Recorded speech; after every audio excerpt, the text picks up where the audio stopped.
bazana yonde bakoma basima yonde balonga balanda yonde tukomi zambe na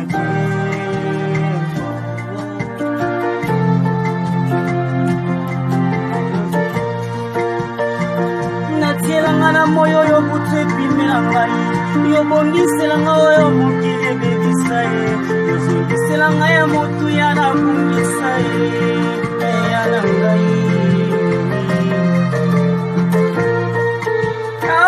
totiela yo motema naza nyonso opesanga na moyo yo butrepi melangai yobongiselanga oyo mokili ebebisa ye yozongiselanga ya motu ya nakungisa ye ya na ngai losamba kukubi ya nopesi na miso ya bato kokwena mema likambo elekinga moto nzambe nango yebi epekiselo te o nzambe na ngai yopekisanga nakoma miso paipai kolula oyo opesa na basusue natala ekulusu epai nyonso eutaka nazuwa oyo opesa na baninga yeya na ngai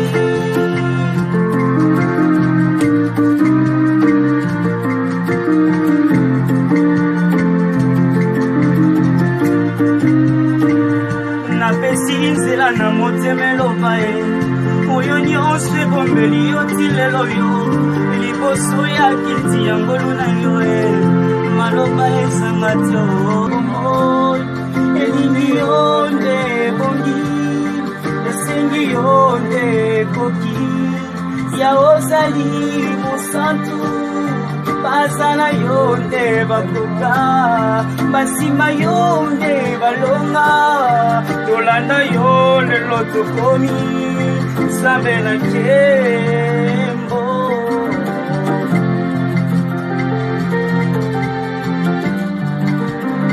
yo opekisanga nakoma miso paipai kolula oyo opesa na basusue natala ekulusu epai nyonso eutaka nazuwa oyo opesa na baninga papa na ngai na bato nzambe oyo akokiselanga batoto ndoto na nga aza nazolumba solo abampate nayebi osopelanga mafuta na maboko libangi ekwesakolia te sukasuka nakolataki bokonzi ngata babotoli otifare bakoka te kozongisa batoto sukasuka ye nakolataki bokonzi kozambe bonikoyo moikebene suwakembo utabo mwana tango yo bokolaki nalobino te tango yo sekwisaki lazaro te soki mpe osalelinga bikamwa atoboyi naloba motema ezoboya soki nalobi nabomba motema moto sukasuka natatola mpo nazwaki ya na ngai osalinga babien zambalola osalinga babien osalinga babien osalinga babien bele papa malgré konora obikisinga yaya tina kofino zosunga yoyo otate ndeko tata moko asi maladi lelo osalinga le 26 avril tika pena nzambe apambola bino na moto nyonso ozali kolanda biso na YouTube oyo tolobi ete Fopel TV officiel. Que Dieu vous bénisse. Nabanza bandeko balingami kati na kolo partout au bozali nzambe nanga aza na bino tozali kobondela Dieu d'amour topamboli yo totiki moma oyo na maboko na yo tika ete mitema nyonso ekozala sensible mpona koyoka liloba na yo. Bible elobi ete nkolo atindaki liloba mpe liloba ekangoli. Naza kondima ete mitema nyonso ekokangwama katikati na tongo na lelo mpo ozali papa malamu nde tolobi amen. Na banza bandeko batali kolanisama na Fopet TV oyo ozali kolanda biso, mama likambo oyo toli kopartage chaque dimanche babengi yango sur la croissance chrétienne. Na banza tolimbolaki ya koloba ete croissance chrétienne eza nini pe elingi koloba nini. Gloire à Dieu na yo mutu olandaki première édition na yango, c'est-à-dire première dimension otobaki prier chaque jour. Lelo Nzambe alingi amema biso na eloko mosusu. Tobaki ete comment nous devons devenir ou comment nous devons grandir dans la vie chrétienne. Totalisaki yango lolenge nini moto akoki kokola katikati na vie chrétienne. Tolobaki ete esengeli moto yango ayeba kozana écoute oyo ezali ya Nzambe, pe moto ayeba kozala pene pene oyo ezali ya moto na Nzambe to na liloba ya Nzambe. Mais lelo deuxième dimension otokolobela balobi lisez la Bible chaque jour. Pona nini esengeli toyeba kotanga Biblia chaque jour? Ezali moko ya croissance chrétienne. Et po bayeba ete yo za mo Kristo, po bayeba ete yo ozali kokota na profondeur ya bonzambe, esengeli na yo koyeba kotanga Bible chaque jour. Lokola Bible lobi ete na Josué chapitre 1 verset na yango 8, ayebisaki Josué ete liloba oyo esengeli elongwa te na monoko na yo. Esengeli komedite yango jour et nuit. Nde okomona succès. Pona kokola na yo ma sœur, mon frère. Pona kokola no ndeko mobali to mama, il faut liser la parole de Dieu chaque jour. Et ce qui totali na makomi, na Matthieu chapitre na yango 4, verset 4. Bible obibo. Dans les livres saints, on lit: le pain ne suffit pas de faire vivre l'homme, mais c'est lui a besoin aussi de toutes les paroles qui sortent de la bouche de Dieu. Oezali, version semaine. Yeba ete, lipa kaka te mutu, et koki kobiki sakaka moto. C'est-à-dire, au contraire nango, lipa pe eza na valeur, na tamoko na kati ya nzoto ya moto. Et soki moto pe azali kolia te, moyen pe afungwa nzoto eza te. Parce que Bible lobi lisusu eza kaka bilei te. Mais nzoka eza maloba oyo ekoki kobima liboso na monoko na Nzambe pona ko vivre moto. Yaya, soki olingi okola spirituellement na kati ya vie chrétienne na yo, esengeli o méditer la parole de Dieu. Parce que la parole de Dieu, c'est une puissance qui libère. Et tant que vous allez méditer la parole de Dieu, quel que soit likambo na yo, quel que soit vie chrétienne na yo, et kotambola malam. Nga na yebi citation na yo te. Mais si la parole de Dieu ezali kati na yo, et ko changer ba citation na yo. Alléluia, gloire à Dieu. Yango tokoloba ete, à travers cette parole, il y a Matthieu chapitre 4, verset 4.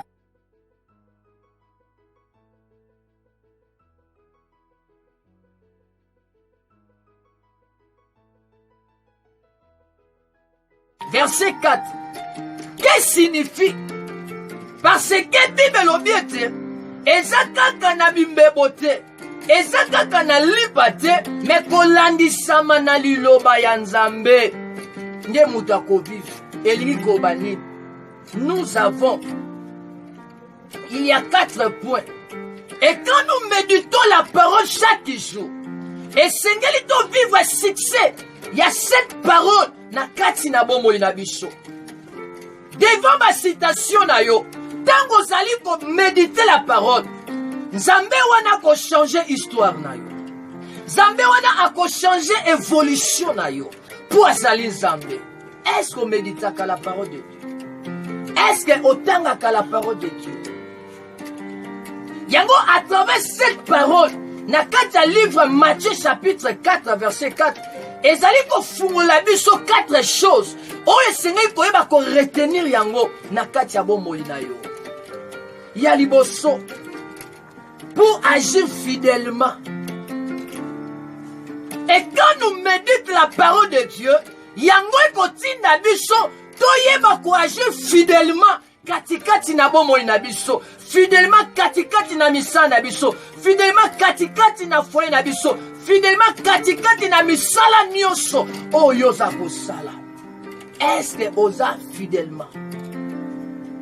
Pour agir fidèlement, quand la parole de Dieu est sakati na yo, yaya yango kozala lumière devant mon lili nyonso. Okoyeba ko agir fidèlement. Et tango za kotambola, tisokati na yo la fidélité de Dieu. Yango wana nde ezali la croissance chrétienne. Yango wana nde ezali croissance spirituelle katikati na yo. Est-ce otanga kabi? Ba chrétien, mon Christ, otanga kabi. Oui, j'aime la prière, mais il faut accompagner dans la méditation de la parole de Dieu. Alors, il chercher l'éternel pendant qu'il trouve. Et quand il se trouve qu'on Nzambe à travers sa parole. La Bible dit, il a envoyé la parole et la parole nous guérit. Est-ce au méditant pour agir fidèlement? Et Yami Balé, avoir du succès. Et quand nous méditons la parole de Dieu, Dieu nous accorde les succès. Les succès ne viennent pas, et pas tata, tu pas maman, tu pas mobile, et pas petit chéri, non. Mais les succès viennent de Dieu. Osana pose un succès. Orego simbate. Orego tali samabo côté. Mais quand vous avez médité la parole, on peut vivre succès na kati na bomo na yo. Na oloba pona mutu moko aza kolanda ngai. Il y a beaucoup de choses. Oza ba problème.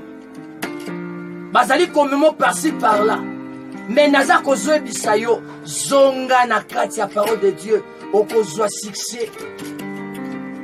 Parce que le succès de Dieu, et ça non pas la malédiction, et ça non pas échec, mais le succès de Dieu, c'est la dispensation. Oh mon kili, et ça comme nous avons vu son étoile. Tikaba mon étoile na yo. Tikaba mon étoile na yo.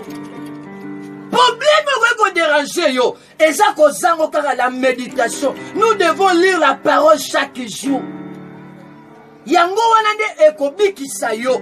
Yango wana ko sauver yo. Alléluia. Nabi problème na yo te. Oh luka succès wapi. Et pas nganga. Et pas omandona. Bato batesa maboko. Kende ko mwasi ndeko mobali mama. Tala libota na yo. Tala vie na yo. Lolenge ni ne kangami. Mais manki ya méditation. Yango tali komona ba pensée mususu. Et comme iko ya kati na yo. Et moi je crois. Kati kati. Ya culte ya lelo. Kati kati yo mutoza kolandanga. Nzamba za ko toucher yo. Quelle que soit situation na yo. Quelle que soit grandeur na yango. Moi je crois que Dieu est Dieu. Na kati ya vie na yo. Tika de Yahweh akota. Na kati ya bandako na bino. A saisir au nion César Senga na bino. Alléluia. Et la troisième. Et quand nous méditons la parole chaque jour, la troisième chose, dans notre entreprise ou dans notre travail. Alléluia. Alléluia. Ce qui lelo ba travers ba tout mingi ezali pourri parce que bazali koboya la parole de Dieu. Et ngana ko bisayo et sengeli ko méditer la parole de Dieu, il faut tiango na kati ya musala na yo. Ce qui musala on eza ko échouer manki ya liloba na Nzambe. Yango za komona ba échec. Osa mon Christ, mais osa kote mon échec parce que tu as refusé la parole de Dieu. Kolo alobi na makomi, soki bino bobuaki maloba nanga, ngape na ko se détourner, na ko pesa bino mo Congo. Ma sœur, mon frère, souviens-toi, mukolo septaka Jésus-Christ, lokola Seigneur et Sauveur. Bake ba baptisio na mai, o bakete na kati ndaya. Coronavirus ezala pouvoir likolo na yo te. Mais dans l'élo, dans votre travail, tu as abandonné la parole de Dieu pour attacher à d'autres choses. Yango moni ba échec. Okoy ko ba master. Na oyebate na sala nini na likambo nanga. Et moi je crois, si tu crois, tu verras la gloire de Dieu. La croissance chrétienne est liée dans le travail. Quand tu fais le travail, et Dieu lui-même, il agit dans votre vie. Alléluia. Nalingi lelo, nanzela prédication oyo, nanzela enseignement oyo, nzamba sala quelque chose katina yo. Omisonga, otala musala oyo salaka. Est-ce que musana salaka, la parole de Dieu est là? Est-ce que na méditaka la parole de Dieu? Lelo toza dimanche, le 26 avril. Et la quatrième chose, Balobi, tu réussiras. Alléluia. Balobi, non kolonga. Tu réussiras. Quand nous méditons la parole de Dieu, yebe totomana ko réussir. Pour nani ni réussir tes akatinote. Parce que tu as bafoué la parole de Dieu. Parce que tu as négligé la parole de Dieu. On va dire qu'on préférait ma chose oyo et qu'on peut sans âme le kumote. Mais Nzambazana posa, on les a réussi. Dieu, il a prophétisé. Tu réussiras. Nazana prophétie pour Nayo. Oh, alors bien, tu réussiras. Et quand nous méditons la parole de Dieu, ma soeur, mon frère, et famille, nous sommes là, nanga, beaucoup de réussir. Réussite nabino, et c'est pas tata moi cité, et pas nos côtés. Et pas nos songoloté, et pas mobilité, mais la réussite de l'homme, c'est Dieu lui-même. C'est Dieu lui-même. On a changé à le vouloir et le faire. Kati nabato. Médite la parole de Dieu, ma soeur, mon frère. Quand écoutez la parole de Dieu, quand tu mets la pratique cette parole, Dieu a qu'à se déclencher. Au comment la réussite. Au tsapabo, la réussite. Au somabo, la réussite. Ti kanalo banayo, réussite na yoza koya. Même ya maladie na yo, oza guéri. Même la citation moi na yo, oza la guéri. Même la citation mobali na yo, a autre solution. Même na musala na yo, babwaka kiyo, oza solution. Et moi je crois, Dieu, parce que la croissance chrétienne, c'est la démonstration de la réussite de l'homme. Alléluia. Est-ce que tu crois dans cette parole aujourd'hui? Est-ce que yoza kondima na liloba lelo? Na lingo bana ko méditer. Et loko nzamba lobeli yo. La deuxième dimension, nous devons lire la parole chaque jour dans notre vie. Il y a 4 choses que Dieu nous a montrées. Est-ce que vous êtes d'accord? Naibite bisika yo fandi ata na batu ata yo moko oza kola nanga na YouTube oyo Fopet TV officiel Nzamba oloba na yo Nzamba oloba na yo. Il y a des problèmes beaucoup na kati ya vie na yo. Oza kolinga komi boma parce que moto linga komi boma manque ya méditation de la parole de Dieu.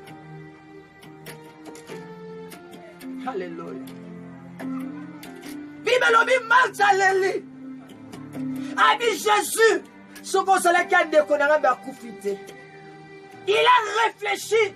Qui est Jésus? C'est la parole. La parole qui libère. Et moi aussi je crois. Au moment, oyo, la parole de Dieu va libérer. Parce que ici, tu sens la puissance de Dieu.